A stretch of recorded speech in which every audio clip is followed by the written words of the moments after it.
ఒకప్పుడు కట్టెల పొయ్యి మీద మట్టి కుండల్లో ఎక్కువగా అన్నం వండుకుని తినేవారు. అందుకే అందరూ ఎటువంటి రోగాలు లేకుండా చాలా ఆరోగ్యంగా ఉండేవారు. రాను రాను టెక్నాలజీ పెరిగిపోవడంతో కుక్కర్లు అందుబాటులోకి వచ్చాయి.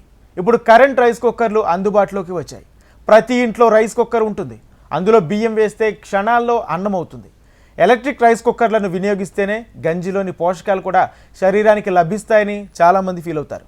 పోషకాల మాట పక్కన పెడితే ప్రమాదకరమైన వ్యాధులు వచ్చే అవకాశం ఉందని నిపుణులు చెబుతున్నారు. అవేంటో ఇప్పుడు చూద్దాం. ఎలక్ట్రిక్ రైస్ కుక్కర్లకు పెద్దగా కరెంటు కూడా అవసరం లేదు.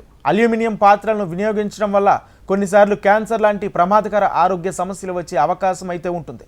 నాసిరకం రైస్ కుక్కర్లను వాడితే ఫుడ్ పాయిజన్ అయ్యే అవకాశం ఉంటుందని చెప్పొచ్చు.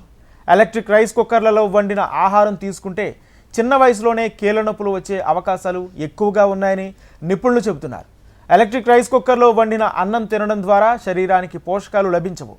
నాన్ స్టిక్ కోటింగ్ ఉన్న రైస్ కుక్కర్లను అస్సలు వాడొద్దని వైద్యులు చెబుతున్నారు. ఎలక్ట్రిక్ రైస్ కుక్కర్ వినియోగిస్తే ఉదర సంబంధిత వ్యాధులు, గుండె సంబంధిత సమస్యలు, కీళ్లవాతం, మధుమేహం, గ్యాస్ సమస్యలు, అధిక బరువు, నడుము నొప్పి, ఇతర సమస్యలు వచ్చే అవకాశాలు ఉంటాయి. ఇక మట్టి పాత్రలో వండుకుని తినడం వల్ల అనేక పోషకాలు శరీరానికి పడతాయని చెబుతున్నారు.